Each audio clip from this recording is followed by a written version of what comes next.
Assalamualaikum warahmatullahi wabarakatuh. Bertemu lagi dengan channel Porkelab TV, channel ilmu leluhur, amalan, ilmu hikmah, dan budaya Nusantara. Saat ini kita akan berdiskusi tentang penangkal hujatan seperti yang diterima oleh Gus Miftah. Jadi kita tahu saat ini sedang viral Gus Miftah, salah satu pendakwah yang dihujat oleh hampir seluruh dunia ya, karena guyon atau merosting seorang penjual es teh yang bernama Bapak Sun Haji. Menurut saya pribadi, Gus Miftah memang salah karena guyon terlalu seru guyonnya. Tapi Gus Miftah sudah minta maaf, Pak Sun Haji sudah memaafkan, dan para donatur sudah mendonasikan. Jadi saya anggap masalah ini sudah selesai secara pribadi, pendapat saya pribadi. Bahkan Gus Miftah sampai harus mundur dari jabatan sebagai utusan presiden. Ada tiga kejadian viral pada Desember tahun 2024 ini. Agus sedih, Gus Miftah, dan Agus buntung. Tetapi yang paling dihujat adalah Gus Miftah. Padahal jika kita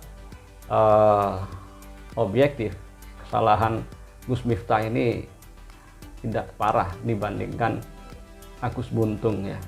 Tetapi demikianlah netizen Indonesia, maha benar netizen Indonesia dalam tanda kutip ya. Ada kata pepatah yang mengatakan bahwa pohon yang besar akan diterpa angin yang lebih besar. Ada juga pepatah mengatakan akibat nila setitik rusak air sebelangga. Hikmahnya ini semua merupakan pembelajaran buat Gus Miftah. Mungkin juga sebagai pengurangan dosa. Dan ke depan semoga Gus Miftah bisa introspeksi. Kemudian juga ini merupakan berkah dan diangkatnya derajat Pak Sun Haji, apalagi sudah memaafkan. Kemudian yang ketiga adalah pahala bagi para donatur yang sudah mendonasikan rezekinya kepada Pak Sun Haji. Tetapi memang dasar netizen Indonesia ini, waduh, gawat ya. Ada saja yang curiga bahwa para donatur itu menghina Gus Miftah. Wallahu a'lam ya. Itu begitulah netizen Indonesia. Ada yang bertanya kenapa Guru Supriyani kok tidak diberi donasi, padahal Guru Supriyani ini lebih parah kasusnya. Saya tidak ikut-ikut karena kita tidak akan membahas soal itu. Kita hanya membahas tentang bagaimana cara menangkal ghibah atau gunjingan. Ghibah memang dalam Islam bisa membuat orang yang digunjing atau dighibah ini habis dosanya. Jadi dosa kita akan diberikan kepada orang yang kita gunjing, sedangkan pahala orang yang orang yang kita gunjing akan diberikan kepada kita, sedangkan pahala kita akan diberikan kepada orang yang kita gunjing. Bahkan dosa menggunjing ini lebih besar daripada dosa berzina 30 kali. Naudzubillah min dzalik. Bagaimanakah cara agar kita terhindar dari ghibah atau gunjingan ini? Nih, yang pertama kita lakukan sholat sunnah 2 rakaat. Kemudian menulis sebuah ayat dan kalimat dengan tinta bercampur minyak ja'faron, air mawar. Ditulis pada kain putih yang masih baru. Kemudian dilipat dan dibawa kemana-mana.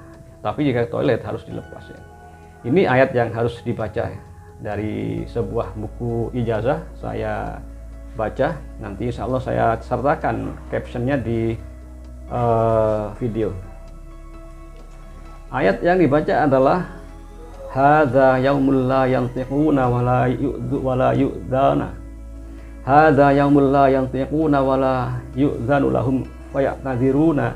Hamim ain sin qaf humitu kaf ha ya ain sod kufitu aqattu hanka ya hamila kitabi hadza alsinatul haqqi wal bashari min kulli dzakari wa unsa bi alfi alfi la haula wala quwwata illa billahil aliyil azim. Wa sallallahu ala sayyidina Muhammadin wa ala ahli wa sahbihi wasallam. Ini ditulis di kain putih, bukan kain kafan, yang masih baru. Sebelum menulis kita sholat 2 rakaat, ditulis dengan tinta yang dicampur dengan minyak ja'faron dan air mawar. Kemudian kita bawa sebagai semacam jimat. Insya Allah dengan ijazah ini semoga kita semua yang sedang mendapat ujian di gunjing ini terhindar dari gunjingan, karena tidak semua orang kuat menerima gunjingan. Jika kuat, itu sangat bagus karena akan menghapus semua dosa kita. Wallahu a'lam bishawab. Wassalamualaikum warahmatullahi wabarakatuh.